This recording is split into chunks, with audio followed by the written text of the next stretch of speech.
MLC కవిత గారు 2 రోజుల క్రితం ప్రెస్ మీట్ పెట్టి బీసీల హక్కుల కోసం లోకల్ బాడీ రిజర్వేషన్ల గురించి మాట్లాడడం జరిగినారు. దయ్యాలు వేదాలు వల్లించినది ఒకప్పటి సామెత, తాగిన మత్తు ఇంకా దిగలేదన్నది ఇప్పటి సామెత. నాకు ఆ ప్రెస్ మీట్ చూసినాక అర్థమైంది. సోదరి, బీసీల గురించి మాట్లాడే నైతిక హక్కు నీకున్నదా?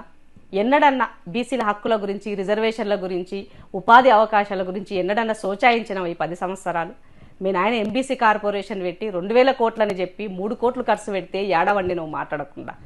అలాగే బీసీ సబ్సిడీ లోన్ల కోసం బడ్జెట్లో కేటాయించినటువంటి నిధులు 2160 కోట్లయితే దానికోసం ఖర్చు చేసింది 661 కోట్లు. ఆ రోజు ఏడవండి నువ్వు మాట్లాడకుండా. బీసీ సబ్సిడీ లోన్ల కోసం 8,61,000 మంది అప్లై చేసుకుంటే 82,000 మందికే ఇచ్చినాడు, మాట్లాడకుండా ఏడమంటుకున్నావు. ఇవన్నీ ఎలక్షన్ల ముందుకు ఇచ్చినటువంటి ఆర్టీఐ లెక్కలు నా దగ్గర ఉన్నటువంటి ఇది డేటా ఇన్ఫర్మేషన్. నీకు కావాలంటే పంపుతా, చూసుకో. అట్లాగే లోకల్ బాడీ ఎలక్షన్లకి సంబంధించి మీ నాయన 10 సంవత్సరాలు అధికారంలో ఉండి ఉమ్మడి ఆంధ్రప్రదేశ్లో 33% బీసీలకి కేటాయిస్తే మీ నాయన వచ్చినాక అది 18% కేటాయించినారు. ఆనాడు ఏడవండినవు అని అడుగుతున్నా. ఇవాళ కొత్తగా ప్రెస్ మీట్ పెట్టి బీసీల హక్కుల కోసం నువ్వు మాట్లాడుతూ అందులో సీతక్కను పేరు తీసుకొని ఆమెని అవహేళన చేస్తున్నట్టుగా మాట్లాడే నైతిక హక్కు నీకుందా అని అడుగుతున్నా. కరెక్టే, నీ లెక్క సీతక్క గడి దొరసాని కాదు, నీ లెక్క లిక్కర్ దంద చేయలే, నీ లెక్క దుబాయ్ల ఆస్తులు కూడా పెట్టలే, నీ లెక్క విల్లాలు కొనలే హైదరాబాద్లో, నీ లెక్క 1000 ఎకరాలు సంపాదించలే, నీ లెక్క వజ్రాలు వైడూర్యాలు లేని బయటకు రాకుండా ఉండదు మా యొక్క, నీ లెక్క పట్టు చీరలు తప్ప వేరే చీర కట్టకుండా మా యొక్క ఉండదు. కరెక్టే, ఇవన్నీ వాస్తవమే, ఇవన్నీ నిజమే. నిత్యం ప్రజలతోనే ప్రజల కోసమే పనిచేస్తున్నటువంటి వ్యక్తి పట్ల ఇలాంటి మాటలు మాట్లాడొచ్చునా నువ్వు? ఆమె ప్రెస్ మీట్ పెడితే నాకు ఈ కష్టం ఎందుకని మాట్లాడినావు. ఈనాటి వరకు కూడా ఆమె రాజకీయ జీవితమే ప్రజలతో తాడిత పీడిత ప్రజల కోసం పోరాటం చేసి ఆ ప్రజల ద్వారా ఆమె రాజకీయాలకు వచ్చినటువంటి వ్యక్తి, వాళ్ళ తరపున నాయకత్వం వహించినటువంటి వ్యక్తి, అడవిలో ఆకలి మంటలకు కూడా భరించుకొని ఆకులలములని బతికి రాజకీయాలకు వచ్చినటువంటి వ్యక్తి. మరి పంచభక్ష పరమాణాలు తిన్నటువంటి వ్యక్తి సీతక్క కాదా? కరెక్టే. మరి నీలాక ఆమె ఆలోచించాలంటే నిజంగానే ఆమె ఎక్కడుండేదు. మరి నీ లెక్క వాళ్ళ నాయన ముఖ్యమంత్రి కాకపాయ్, తండ్రి సాటు బిడ్డ లెక్క ఉండి అన్ని పనులు చేయకపాయ్, నీ లెక్కనే తండ్రిని అడిగి పదవులు తెచ్చుకున్న బాప తామది కాకపాయ్. కరెక్టే, నువ్వు మాట్లాడాలి, ఇట్లనే చెప్పాలా. నీకు ఏ మాత్రము మినిమం చీము నెత్తురు ఉంటే తెలంగాణ ఆడబిడ్డల ఆత్మగౌరవాన్ని ఢిల్లీలో తాకట్టు పెడతావా? తాకట్టు పెట్టిన నువ్వు కూడా మాట్లాడేది, నీవు కూడా నా అమ్మ గురించి కించపరిచే విధంగా నువ్వు చేసినటువంటి మాటలు. ఇంకొకసారి సీతక్క గురించి కానీ పార్టీ గురించి కానీ నీవు అవాకు చవాకులు పేలినట్లయితే తెలంగాణ సమాజం సహించదని గుర్తు చేస్తున్నా.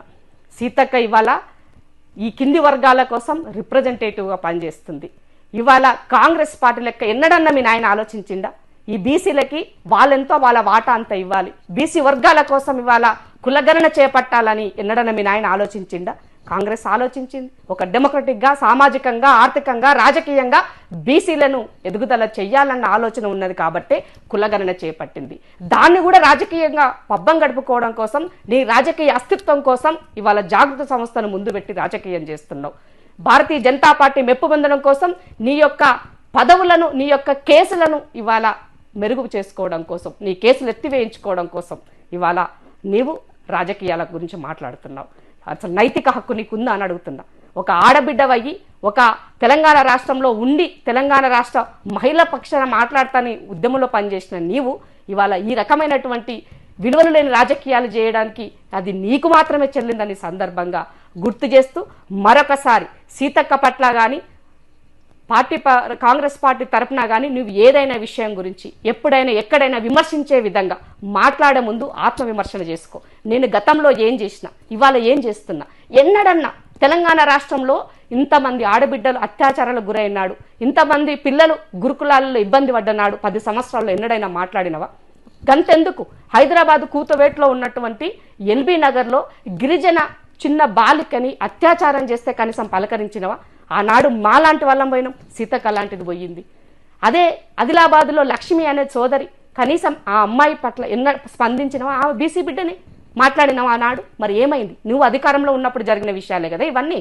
ఇదే దిశ ఇన్సిడెంట్లో దేశమంతా కోడై కూసింది, కనీసం నువ్వు ఎక్కడన్నా చిన్న స్పందన నుంచి వచ్చిందా? మరి ఆనాడు ఏడవండినవు. అంటే ఆనాడు తాగిన మత్తు ఇంకా వదలలేదు, అందుకే ఆ మత్తులోనే ఇంకా కూడా నీవు రాజకీయాలు మత్తు రాజకీయాలు చేస్తున్నావు అని చెప్పాల్సినటువంటి పరిస్థితి ఏర్పడుతున్నది.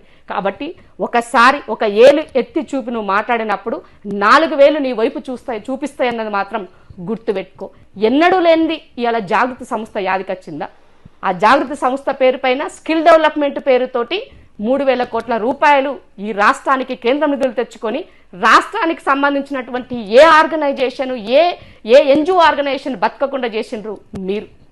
కాబట్టి ఇవాళ మీరు బీజేపీలు ఒకటయ్యి కుమ్మక్కయ్యి ఇవాళ కాంగ్రెస్ పార్టీ పట్ల పొద్దున్న లేస్తే ప్రజల పట్ల మాట్లాడేటువంటి నాయకుల మీద అవాకులు చవాకులు పేరితే సహించేది లేదు. తస్మాత్ జాగ్రత్త.